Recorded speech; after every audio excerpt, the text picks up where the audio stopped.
हसन रज़ा पाशा साहब, आपकी राय में क्या हालात ऐसे बने हैं, क्या वजह बनी है, किस तरह की तफसील सामने आई जिसकी वजह से का जो सुप्रीम कोर्ट का फैसला है वो 23 अक्टूबर के फैसले के बरक्स है? देखिए जहाँ तक तो पहले सुप्रीम कोर्ट के 23 अक्टूबर के फैसले का तल्लुक है, हमने उसको अप्रिशिएट किया था और पाकिस्तान बार कौंसिल बहसीत इदारा और जिसको मैं रिप्रेजेंट कर रहा हूँ as chairman executive committee Pakistan bar council, हमारा डे वन से ये स्टैंड था कि सिविलियंस का ट्रायल मिलिट्री कोर्ट में नहीं होना चाहिए। लेकिन आज जो है वो हमें किसी हद तक मायूसी हुई है। हम ये समझते हैं कि उसको जो उन्होंने ट्रायल जारी रखने की हद तक इजाज़त दी, वो कोई बड़े अदब के साथ कहूँगा कि वो मुनासिब नहीं है और ये जो कॉन्स्टिट्यूशन ऑफ पाकिस्तान है उसके अगेंस्ट है। लेकिन चूँकि इससे पहले ये वर्डिक्ट 2015 में आ चुका था सुप्रीम कोर्ट के एक लार्जर बेंच ने, बल्कि फुल बेंच ने, 15 रुकनी बेंच था, उन्होंने रावलपिंडी डिस्ट्रिक्ट बार एसोसिएशन के एक केस में ये होल्ड किया था विद मेजॉरिटी व्यू कि मिलिट्री कोर्ट जो हैं वो सिविलियन का ट्रायल कर सकती हैं। तो कुछ ऐसे आईनी तरमीम की सूरत में मौजूद हैं जिसकी वजह से दोनों को एवेल्युएट करके इस 6 रुकनी बेंच ने अब फैसला देना है कि क्या है। बहरहाल ये चूँकि इंटरम आर्डर है, फाइनल जजमेंट नहीं है, इसलिए अभी इसके बारे में कुछ कह नहीं सकते कि आगे चल के क्या होता है। ठीक है सलमान कुन राजा साहब, आपका मौक़िफ़ रहा है बड़ा माजी में, ख़ास तौर पर जो माजी में एक साबिक़ वज़ीर आज़म का भी ट्रायल हुआ, उस पर आपने दो टोक मौक़िफ़ अपनाया कि वो कन्विक्शन सही नहीं थी, और अब भी आप एक साबिक़ वज़ीर आज़म की नुमाइंदगी भी कर रहे हैं अदालती मामलात में। अब जैसे आपने कहा फ़ैसले तो आते रहते हैं, तो फिर अब आगे का रास्ता क्या होगा कानूनी तौर पर? आपके साथ जो दीगर वकला थे जिन्होंने आज दलाइल दिए सुप्रीम कोर्ट में, वो क्या सोच रहे हैं इस वक्त? नहीं, सोचना क्या है, देखें अब जब ये मुकदमा लगेगा हतमी बहस के लिए तो उस वक्त बहस करेंगे। जो हमारे तहफ़्फ़ुज़ात हैं इस बेंच के हवाले से उनका भी इजहार होगा। आज सरसरी इजहार हुआ, आइंदा मेरा ख्याल है लिख कर ज़्यादा तफसील से इजहार होगा। तो ये दोनों मामलात आगे बढ़ेंगे। हम जो आइन और कानून के मुताबिक जिस सूरत को दुरुस्त समझते हैं उसका अयादा करेंगे। बेंच की तश्कील भी एक शफाफ तरीके से होनी चाहिए और जो फ़ैसला है ज़ाहिर है वो आइन और कानून के मुताबिक होना चाहिए।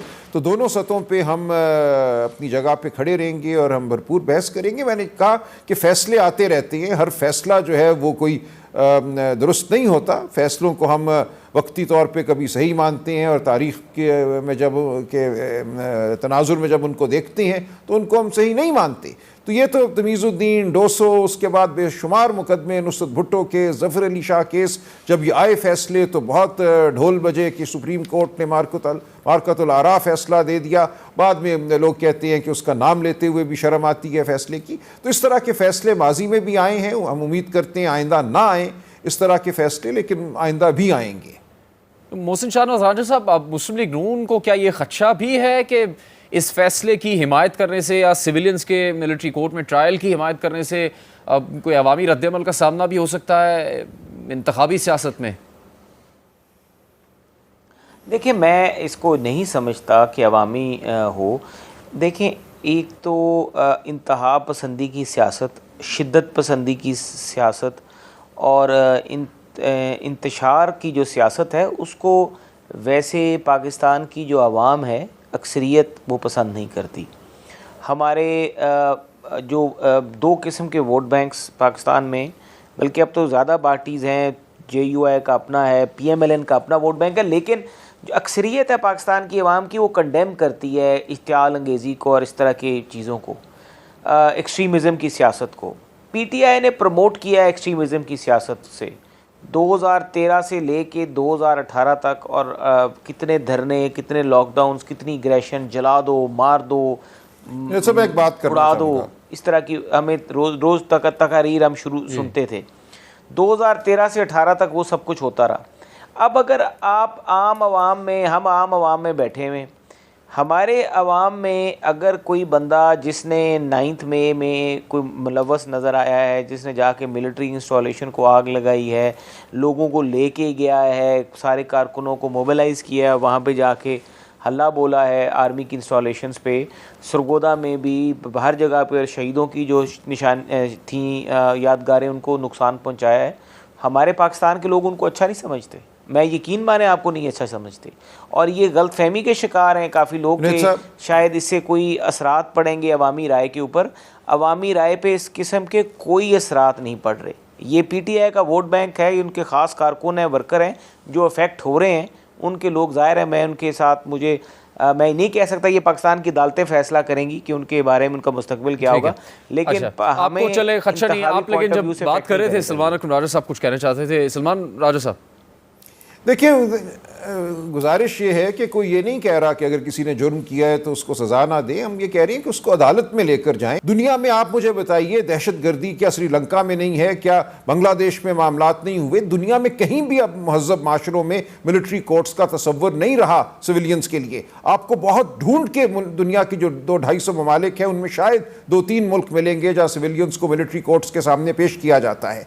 तो इसलिए ये तमाम जो मफरूज़ा है कि मिलिट्री कोर्ट्स के अलावा कोई अदालत इंसाफ़ी नहीं कर सकती, तो बंद कर दे सब अदालतों को। फिर हम बैरकों में ही हर मामला ले जाते हैं, वहीं पे फैसले होने दें। ये किस किस्म की मंतक है कि अगर मिलिट्री कोर्ट में नहीं जाएंगे तो इंसाफ नहीं होगा? फिर क्यों है हमारी ये तमाम अदालतें खड़ी हुई? क्यों हम पूरा एक बोझ उठाए हुए हैं? इसलिए मामला ये नहीं है कि क्या किसी को सज़ा होनी चाहिए या नहीं होनी चाहिए। मामला ये है कि क्या सज़ा देने वाला कर्नल मेजर मिलिट्री कोर्ट का अफसर होना चाहिए या वो एक जज होना चाहिए जिसको हमने आइन और कानून के तहत बनाया हो, जिसके हवाले से हम कहते हैं कि उसकी तैनाती एक ख़ास तरीके से हो, उसको तहफ़्फ़ुज़ हो अपने ओहदे के हवाले से। तमाम जो हमने इतने 40-50 साल मुकदमे लड़े, आइन में तरामीम की, उन सबको उठाकर हम एक जुम्बिश कलम हम तल्फ कर रहे हैं।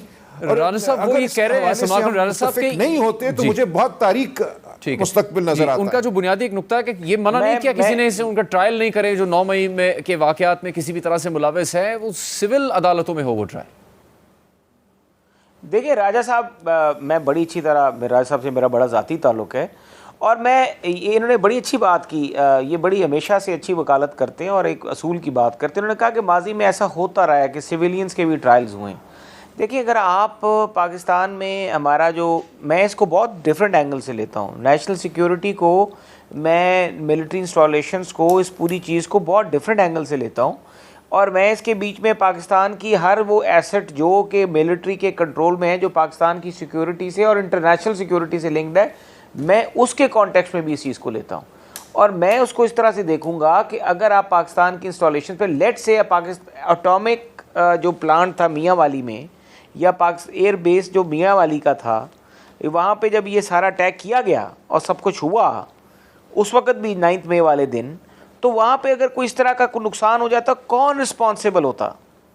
अगर कोई ऐसा नुकसान हो जाता है जिससे नेशनल सिक्योरिटी का मसला होता, वैसे अव्वल तो ज़रूरत नहीं है, ना ही कभी होगा, ना ही कोई इतना कमज़ोर सिस्टम है, बहुत स्ट्रॉन्ग है, लेकिन आपको कहीं ना कहीं तो लाइन ड्रॉ करनी पड़ेगी ना, कि अगर आपके ऊपर मुल्क पाकिस्तान के दुश्मन नासर आपके अंदर से लोगों को उठा के जो सिविलियंस हैं उनको यूज़ करें और मिलिट्री इंस्टॉलेशंस के ऊपर यूज़ करें, तो आपका माजी का ज्यूरिस्प्रूडेंस ये बताता है कि उनके खिलाफ मुकदमात चले हैं, उनको सजाएं हुए हैं। और सलमान राजा साहब ने ये खुद कहा है कि हाँ वो हुआ है, लेकिन वो गलत होता रहा है, वो इनकी राय है।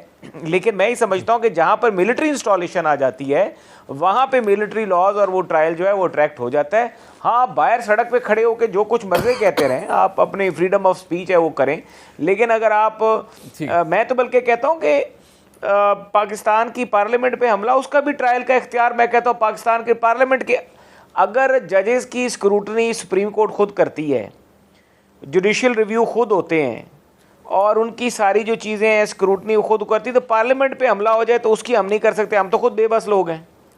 मैं तो कहता हूँ वहाँ पर भी पार्लियामेंट को अपना सेशन जज बैठा के ट्रायल कराना चाहिए, ताकि पता लगे कि अदारा अपना तहफ़्फ़ुज़ कर सकता है। चले, आपका मौक़िफ़ है। हासिल रज़ा साहब, जो की हम बात कर रहे हैं वो किस चीज़ पर सबसे ज़्यादा होंगे आज के इस फैसले के? पाकिस्तान की आवाम के मुस्तकबिल पर, सियासत पर, या फिर जो निज़ाम इंसाफ है उस पर एतमाद के हवाले से असरात होंगे? नहीं, पाकिस्तानी सियासत का तो इससे कोई तल्लुक नहीं है। क्योंकि ये आपको पता है कि 9 मई के वाक़यात के हवाले से कुछ लोगों को इन्होंने गिरफ्तार किया और उनमें से 103 लोग हैं जिनका ट्रायल मिलिट्री कोर्ट्स में कर रहे हैं। आल दो के उस वक्त अटॉर्नी जनरल ऑफ पाकिस्तान ने ये स्टेटमेंट दी थी कि इन इन मुल्ज़मान को अपील का हक दिया जाएगा हाई कोर्ट, मुतलका हाई कोर्ट्स में।